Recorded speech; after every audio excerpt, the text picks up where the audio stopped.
لا شوفوا فيديو أولى فيه. وحشتوني وحشتوني.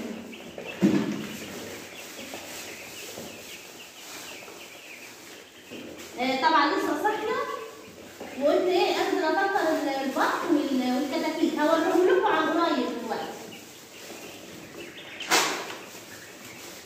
طبعا دول 5 بطيات يا جماعة، 5 بس من النوع النظيف على فكرة.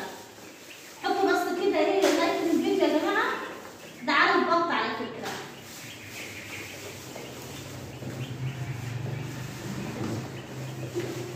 هملى بس الازازة. هحط طبعا ايه ميه للبط اهو. حطوا لايك يا جماعة للفيديو. وعايزة طبعا اغير تحتيهم.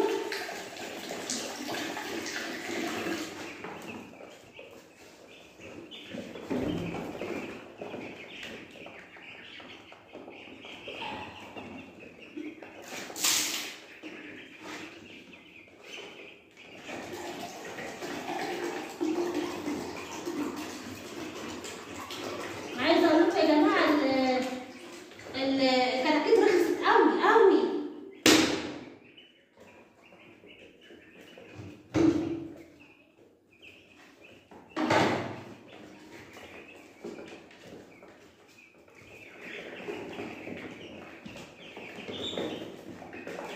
يا جماعة هما خايفين طبعا. دول 5 بطيات يا جماعة، اللي هو المولر المحلي. انا اول مرة في حياتي اجيبه على فكرة النوع ده. طبعا حاطط لهم علف اهو زي ما انتم شايفين، وانا اسفة طبعا للمنظر. عايزة اقول لكم يعلم ربنا، انا غيرت لهم من حوالي يومين، يعلم ربنا على المنظر ده. انا مغيره لهم بقالي يمكن يومين، بس قلت ايه اطلع بس فوق واعمل اللي ورايا، وبعد كده ايه هنزل اغير لهم. ودول طبعا ايه الكتاكيت زي ما انتم شايفين اهو. بصوا عايزه اقول لكم الكتكوت بقى بكام يا جماعه المفاجاه. بصوا طبعا عايزه برضه اغير، حطيت لهم ميه دلوقتي معاكم، وحطيت لهم علف. وعايزه اقول لكم بقى ايه المفاجاه. الكتكوت ب15 جنيه. طبعا ده العمر اللي تقريبا انا جايباهم، مش عارفه جايباهم امتى، جايباهم يوم الاربع. الاربع يا جماعه. طبعا ما بحسبش يوم الاربع، بحسب طبعا من يوم الخميس، خميس جمعه سبت حد والنهارده الاثنين. يعني اديلهم 4 ايام، واحنا النهارده ايه 5 يوم بس الصبح، ما يتحسبش يعني، قولوا 4 ايام عشان النهارده 5 يوم بس الصبح يعني. بصوا ودول البطيات. انا اول مره في حياتي اجيب النوع ده. قولوا لي مولر محلي يا جماعه كويس، وحاطه لهم طبعا على بط زي ما انتم شايفين. وهطلع اعمل اللي ورايا، وبعدين انزل اغير لهم، اغير لدول ودول.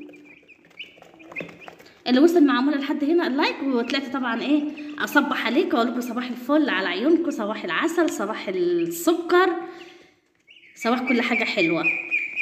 بس كده يا جماعه، بس كده. بصوا خايفه طبعا اطلعهم فوق عشان خاطر القطط والعرس يعني. قلت بس ايه البط يشد حلو شويه عشان بس ايه يعرف يدافع عن نفسه، واخدين بالكم؟ وبعدين هطلعهم فوق.